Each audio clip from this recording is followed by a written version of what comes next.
ആന്റണി രാജു മാറി Ganesh Kumar transport മിനിസ്റ്ററായിട്ട് charge എടുത്തു. അപ്പൊ എന്തെങ്കിലും പ്രതീക്ഷ ഉണ്ടോ? ഇപ്പൊ ഡ്രൈവിംഗ് ലൈസൻസ് ഉണ്ടെങ്കിലും കാർ ഓടിക്കാറില്ല, അത് പറഞ്ഞ ശരിയാണ്. ഇല്ലൊരു പ്രതീക്ഷയില്ല. ഇപ്പൊ ഇന്ന് പറഞ്ഞിട്ടുണ്ട് ഭയങ്കര കഷ്ടത്തിലാണെന്ന്. ട്രാൻസ്പോർട്ട് രക്ഷപ്പെടൂല. ഇല്ല, അത് പിരിച്ചുവിടുക. അത് ഓടിക്കുന്ന ആളുകൾക്ക് അത് കൊടുത്തിട്ട് പിരിച്ചുവിടുക. ട്രാൻസ്പോർട്ട് KSRTC എന്ന സംരംഭം വേണ്ട, സമ്പ്രദായം വേണ്ട. ഒന്നാമത് ഇവിടുത്തെ യൂണിയൻകാരാണ് ഏറ്റവും കൂടുതൽ പ്രശ്നക്കാർ. യൂണിയൻകാരെ കൊണ്ടിട്ട് നാട് മുടിയുള്ളൂ. സൂപ്പറായിരിക്കും, എന്തുകൊണ്ടും സൂപ്പറായിരിക്കും.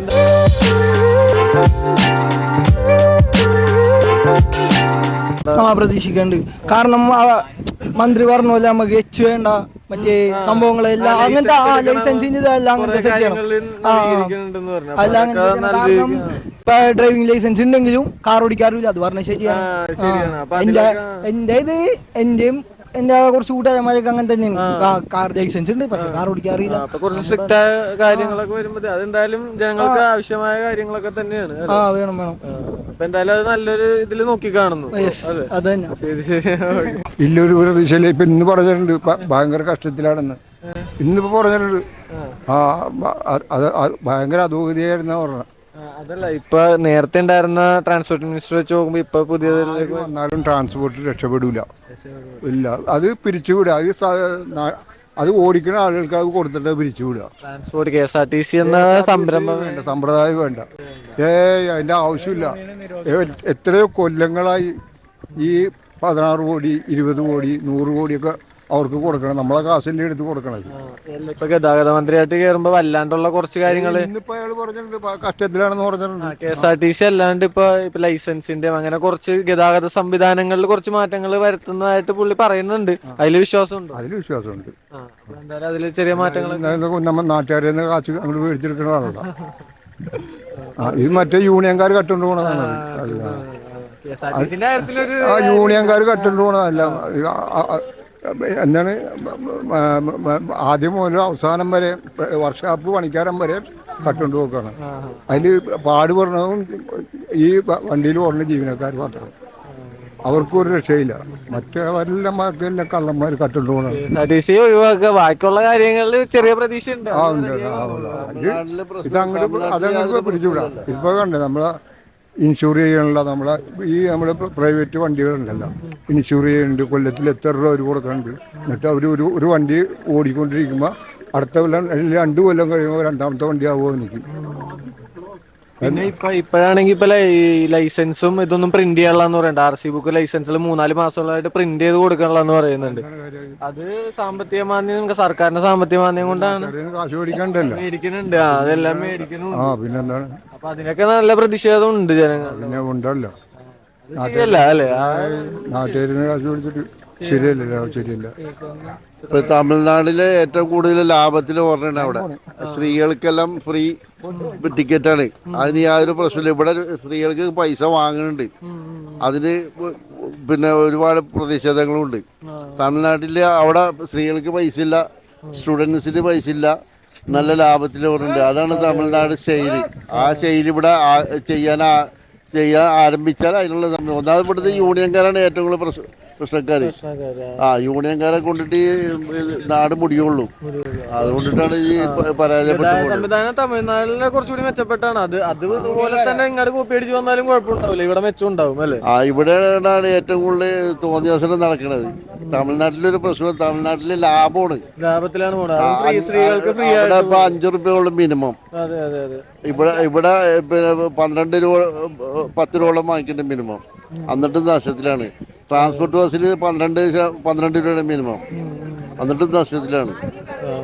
ഇപ്പൊ ഗണേഷ് കുമാർ വന്നിട്ട് എന്തെങ്കിലും മാറ്റങ്ങൾ? ഗണേഷ് കുമാർ നല്ല വ്യക്തിയാണ്, പറഞ്ഞിട്ട് കാര്യമില്ല. പുള്ളി നല്ല രീതിയിലുള്ള സംവിധാനങ്ങൾ ചെയ്തു വെച്ചാണ് നേരത്തെ. അത് എല്ലാം കുളം കലക്കി. പിന്നെ പുതിയ ആൾക്കാർ മാറി വന്നപ്പോ സംഗതി മാറി. പിന്നെ 2 ഗണേഷ് കുമാർ തന്നെ ചാർജ് എടുത്തിട്ടുണ്ട്. പ്രതീക്ഷയുണ്ട് നന്നാവുന്നുള്ളത്. ചിലപ്പോ നന്നായി കിട്ടും. അത് ഒന്നാമത് നാട് നന്നാക്കാനുള്ള ആഗ്രഹം ആയിരിക്കൂലല്ലോ. സ്വയം നന്നാകാനുള്ള ആഗ്രഹം ആയിരിക്കുള്ളൂ. അതുകൊണ്ടിട്ട് ഈ രാജ്യം നല്ല രീതിയിൽ പോയിക്കൊണ്ടിരിക്കുകയാണ്. സാധാരണക്കാരന്റെ അണ്ണാക്കിലേക്കാണ് എല്ലാവരും കൈയിട്ട് മാറുന്നത്. മാറി വരുമെന്ന് പ്രതീക്ഷിക്കാം. മാറ്റങ്ങൾ പ്രതീക്ഷിക്കുന്നുണ്ട് മോനെ. എന്നാലും മറ്റേ ലാറ്റിനൊക്കെ ഉണ്ടാക്കാൻ വേണ്ടി പോകുന്നുണ്ട്. ടോയ്ലറ്റ് മറ്റേ മറിച്ച് സംവിധാനങ്ങളൊക്കെ എല്ലായിടത്തും ഉണ്ടാക്കാൻ വേണ്ടി പോകുന്നുണ്ട്. നാട്ടിൽ ജനങ്ങൾ പറഞ്ഞ് അങ്ങനെയെന്ന് വെച്ച് കഴിഞ്ഞാൽ ഒക്കെ നല്ലതാണ്. മറ്റേ മന്ത്രി ആന്റണി രാജനെക്കാട്ടിയും സൂപ്പറായിരിക്കും. എന്തുകൊണ്ടും സൂപ്പറായിരിക്കും. നോക്കണ്ട.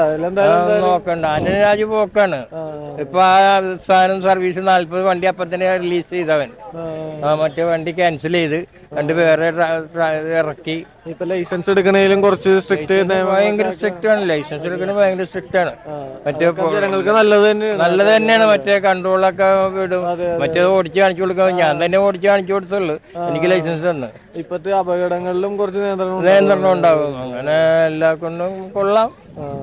മാറ്റങ്ങൾ പ്രതീക്ഷിക്കുന്നുണ്ട്. പുള്ളിയിലൊരു പ്രതീക്ഷയുണ്ട്. പുള്ളി പറഞ്ഞ കാര്യങ്ങളൊക്കെ വന്നാൽ അത്ര നല്ലത്. പുള്ളി പറഞ്ഞ വാഗ്ദാനം ചെയ്ത കാര്യങ്ങളൊക്കെ നടപ്പിലായാൽ നല്ലത്. എന്തെങ്കിലും റെക്കമെൻഡേഷൻ കൊടുക്കാനുണ്ടോ? എന്തെങ്കിലും വന്നാൽ നല്ലതായിരിക്കും? ഇല്ല, ഞാൻ ലൈസൻസ് ഒക്കെ എടുത്ത ഇന്ത്യ വരുന്ന പിള്ളേർക്ക് ലൈസൻസ് എടുക്കാൻ പാടായിരിക്കും. അത് പക്ഷെ നല്ലതാണെന്ന് തോന്നണല്ലേ ആ ഒരു സംവിധാനം. പക്ഷെ ഇപ്പൊ RC ബുക്കും ഇതൊന്നും പ്രിന്റ് ചെയ്യാനുള്ള RC ബുക്കിന്റെ മുടങ്ങി കിടക്കുക. നമ്മുടെ കൂട്ടുകാരൻ തന്നെ കൊടുത്തിട്ട് വന്നിട്ടില്ല ഇതുവരെ. അതിന്റെ ഒരു കാര്യമുണ്ട്. പിന്നെ ബാക്കി പറഞ്ഞ കാര്യങ്ങളൊക്കെ നല്ലേ പുള്ളി. അത് പ്രതീക്ഷയുണ്ട്. എന്ന് പറയാനൊന്നുമില്ല അയാളെ കൊണ്ട്. അതല്ല, ഇപ്പൊ ഗതാഗത സംവിധാനങ്ങളിൽ എന്തെങ്കിലും മാറ്റം വരാനാ അല്ലെങ്കിൽ മോഡിഫിക്കേഷൻ ഒക്കെ കാറ്റിയാ പിന്നെയും കൊള്ളാം. നമുക്ക് വണ്ടിയൊക്കെ നമുക്ക് യൂസ് ചെയ്യാൻ വേണ്ടി പിന്നെ നോട്ടാൻ നോക്കാല്ല. ആവശ്യമായ മോഡിഫിക്കേഷൻ ഒക്കെ അനുവദിച്ചു കഴിഞ്ഞാൽ കൊള്ളാം. എന്തെങ്കിലും റെക്കമെൻഡേഷൻ കൊടുക്കാനുണ്ട്? വേറെ ഒന്നുമില്ല, നമുക്ക് ഇതൊക്കെ തന്നെ അറിയൂല. ന്യൂസ് പരമായി ഒന്നും അങ്ങനെ കാണലില്ല. അറിവില്ല. ഗണേഷ്കുമാർ MLA ആയിരുന്നു, ഇപ്പോൾ മന്ത്രി ആയിക്കണു. ട്രാൻസ്പോർട്ട് കാര്യത്തിലൊക്കെ നല്ല കാര്യങ്ങൾ കൊണ്ടുവരുമെന്ന് കരുതുന്നു. കുറെ വാഗ്ദാനങ്ങളൊക്കെ തന്നിട്ടുണ്ട്. കുറച്ച് മാറ്റങ്ങൾ വരുത്തുന്നുണ്ട്. കുറച്ച് സമയം കൊടുക്കണം എല്ലാത്തിനും. മാറ്റിയായിരുന്നു വെച്ചാൽ നേരത്തെ ഉള്ള കാലയളവാണ്, 2.5 വർഷ കാലയളവാണ്. അല്ല, അതുകൊണ്ട് മാറ്റിയേക്കണാണ്. പ്രതീക്ഷ എന്ന് വെച്ചിട്ടുണ്ടെങ്കിൽ പുള്ളിയുടേതായ ഒരു വ്യക്തിപരമായ അല്ലെങ്കിൽ ഒരു ആശയമുണ്ട്. പക്ഷേ ഈ സർക്കാരിന്റെ കാലഘട്ടത്തിൽ അത് നടപ്പിലാക്കാൻ പറ്റില്ല. UDF മന്ത്രിസഭയിലാണെങ്കിലും ഓക്കെ, പുള്ളിയുടേതായ സ്വയം തീരുമാനത്തോടെ മന്ത്രിയാണെന്നുള്ള ഒരു അധികാരം ഉപയോഗിച്ചിട്ട് പുള്ളിക്ക് മാറ്റങ്ങൾ വരുത്താനും പുതിയതായ തീരുമാനങ്ങൾ എടുക്കാനും എല്ലാം കൊണ്ടും പറ്റും. പക്ഷെ ഇപ്പൊ ഈ മന്ത്രിസഭയിൽ പുള്ളിക്ക് അത് നടക്കൂല. LDF സർക്കാർ അങ്ങനെയാണ്. അതായതുകൊണ്ടാണ് അത് നടക്കൂല. പ്രതീക്ഷ അർപ്പിച്ചെടുക്കാറ് ചിലപ്പോ ഉണ്ടാകാൻ ചാൻസ് ഉണ്ട്. എല്ലാം വലിയ പ്രതീക്ഷയില്ല. എന്റെ ഈ അഭിപ്രായം തന്നെയാണ്. പുള്ളി എന്ന് പറയാൻ മുമ്പ് UDF ടൈമിൽ ഇരുന്നപ്പോ ഒരുപാട് മാറ്റങ്ങൾ കൊണ്ടുവന്ന ആളാണ് ഗതാഗതത്തിൽ. പക്ഷേ ഈ മന്ത്രിസഭയിൽ അത് നടക്കുന്നു എന്നല്ല, തിരിച്ചടി തന്നെ പുള്ളിക്ക് ഇപ്പൊ ആദ്യം തന്നെ കിട്ടിയത് പത്രക്കാരോട് പറഞ്ഞപ്പോ തന്നെ. കാരണം ഈ മന്ത്രിസഭ എന്ന് പറയുമ്പോ എന്താണ്, അവിടുന്ന് ബില്ല് പോയിട്ട് അവിടെ പാസ്സാക്കി അവിടുന്ന് ഒപ്പിട്ട് വന്നാൽ മാത്രമേ എന്തെങ്കിലും കാര്യങ്ങൾ നടപ്പാക്കാൻ പറ്റുള്ളൂ. UDF മന്ത്രിസഭ ആയിരുന്നപ്പോ അങ്ങനെ ആയിരുന്നില്ല. ഇല്ല, അതെ. എല്ലാ കൺട്രോളും മുഖ്യമന്ത്രിന്റെ കയ്യിലായിരിക്കാണ്. അതുകൊണ്ടാണ് ഈ ഭരണം ഇപ്പൊ ഇങ്ങനെ ആയിരിക്കണം. പിന്നെ UDF ഭരണകാലത്ത് പുള്ളിക്ക് മന്ത്രിയായിരുന്ന സമയത്ത് നമ്മളെ ഈ ഫോർട്ട് കൊച്ചി മട്ടാഞ്ചേരിക്കാർക്ക് ഒരുപാട് ഗുണങ്ങൾ ഉണ്ടായിരുന്നു. ജലഗതാഗത വകുപ്പ് ഉണ്ടായിരുന്നു. കൈകാര്യം ചെയ്തിരുന്ന സമയത്ത് ഒരുപാട് ബോട്ടുകളും ഒരുപാട് മാറ്റങ്ങളും നമ്മ കണ്ടിട്ടുണ്ട്. പിന്നെ തീർച്ചയായിട്ടും കണ്ടിട്ടുണ്ട്. ഇപ്പൊ മറ്റേ മട്ടാഞ്ചേരിയിലെ സർവീസ് ആ പ്രളയത്തിന് ശേഷം മുടങ്ങിയിട്ട് ഇതുവരെ സ്റ്റാർട്ട് ചെയ്തിട്ടില്ല.